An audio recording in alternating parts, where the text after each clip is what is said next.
নমস্কার সকলকে বন্ধুরা, সিপিএল এর ক্যারিবিয়ান প্রিমিয়ার লিগের 18 নম্বর ম্যাচটিতে মুখোমুখি হতে চলেছে S T Kitts and Nevis Patriots team এবং বারবাডোস রয়্যালস টিম।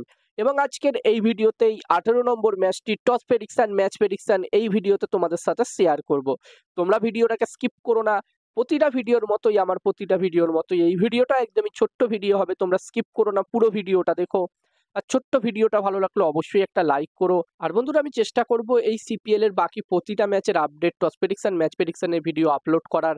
তোমরা যারা যারা চ্যানেলটিকে সাবস্ক্রাইব করোনি, আমি তাদের সকলকে বলবো অবশ্যই চ্যানেলটিকে তোমরা সাবস্ক্রাইব করে নিতে পারো। আর তোমরা যারা যারা আলাদাভাবে এই ম্যাচটির 100% winning match report match prediction জানতে চাও, তারা অবশ্যই এই স্ক্রিনে দেওয়া হোয়াটসঅ্যাপ নাম্বারটিতে মেসেজ করতে পারো।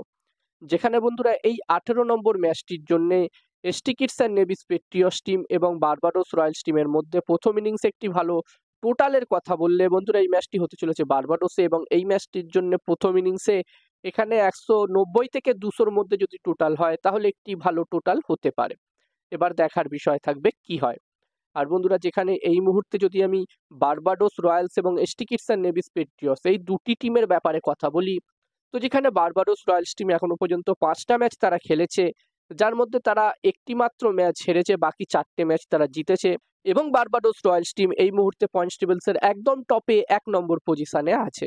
অন্যদিকে বন্ধুরা, S T Kitts and Nevis Patriots টিমের কথা বললে এই বছরে তাদের পারফরমেন্স খুবই হতাশাজনক হয়েছে এখনো পর্যন্ত। এবং এখনো পর্যন্ত তারা টোটাল 7টা ম্যাচ খেলেছে, যার মধ্যে তারা মাত্র একটি ম্যাচই জিতেছিল, সেই প্রথম ম্যাচটি তারা জিতেছিল।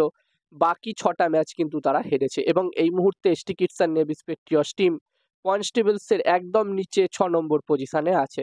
আর এখান থেকে বাকি 3টে ম্যাচ কিন্তু তাদের যে গ্রুপ স্টেজের 3টে ম্যাচ আছে, সেই 3টে ম্যাচই কিন্তু তাদেরকে জিততে হবে যদি তাদের প্লে অফসের দৌড়ে টিকে থাকতে হয়।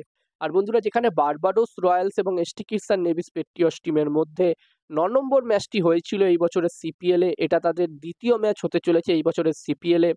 এবং ওই 9 নম্বর ম্যাচটিতে আমরা একটি দারুণ ম্যাচ দেখেছিলাম, যেখানে ওই ম্যাচটিতে ST Kitts and Nevis Patriots team প্রথমে ব্যাটিং করে 153 রান করেছিল এবং এই রানটি যখন বারবাডোস রয়্যালস টিম চেস করতে নামে, তারাও কিন্তু এই রানটি চেস করতে 8 উইকেট হারিয়ে ফেলে। মাত্র 2 উইকেটে তারা ম্যাচটি জয়লাভ করে এবং এবং 20 নম্বর ওভারে গিয়ে একদম 1 বল বাকি থাকতেই কিন্তু তারা ম্যাচটি জিততে পারে। তো এখানে আমরা আশা করব এই ম্যাচটিতে, এই 18 নম্বর ম্যাচটিতেও এই দুটি টিমের মধ্যে আরো একটি ভালো ম্যাচ আমরা দেখতে পাবো। এবার দেখার বিষয় থাকবে কি হয়। আর এই ম্যাচটির জন্য আমি যদি আমার প্রেডিকশন তোমাদের সকলের সাথে শেয়ার করি, তো বন্ধুরা এখানে আমার মনে হচ্ছে এই ম্যাচটিতে, বন্ধুরা ম্যাচটির প্রেডিকশন জানানোর আগে আমি তোমাদেরকে বলতে চাই, তোমরা যারা যারা আলাদাভাবে এই ম্যাচটির 100% winning match report match prediction জানতে চাও, তারা অবশ্যই এই স্ক্রিনে দেওয়া হোয়াটসঅ্যাপ নাম্বারটিতে মেসেজ করতে পারো। এখানে এই ম্যাচটির 100% winning match report match prediction তোমরা পেয়ে যাবে। এবং এই কাজগুলোর প্রমাণ দেখতে চাইলে হাসান ক্রিকেট প্রেডিকশন টেলিগ্রাম চ্যানেলেও জয়েন হতে পারো। ডেসক্রিপশনে টেলিগ্রাম চ্যানেলের লিঙ্ক দেওয়া আছে। এবং হাসান ক্রিকেট প্রেডিকশন একটি ইউটিউব চ্যানেল আছে, তোমরা চাইলে ইউটিউব চ্যানেলটিতেও ভিজিট করতে পারো, লিঙ্ক ডেসক্রিপশনে আমি দিয়ে দিয়েছি। আর বন্ধুরা, যতদূর আমার মনে হচ্ছে এই ম্যাচটিতে, এই 18 নম্বর ম্যাচটিতে এখানে টস জিততে পারে বারবাডোস রয়্যালস এবং এই ম্যাচটিও জিততে পারে বারবাডোস রয়্যালস। আমার প্রেডিকশন রইল এই ম্যাচটিতে টস ম্যাচ দুটোই বারবাডোস রয়্যালস টিম জিতবে। এবার দেখার বিষয় থাকবে কি হয়। তো এই ভিডিওতে এই পর্যন্তই। ছোট্ট ভিডিওটা ভালো লাগলে অবশ্যই লাইক করো, আর এরকম ভিডিও আরও দেখতে চাইলে চ্যানেলটিকে তোমরা সাবস্ক্রাইব করে নিতে পারো।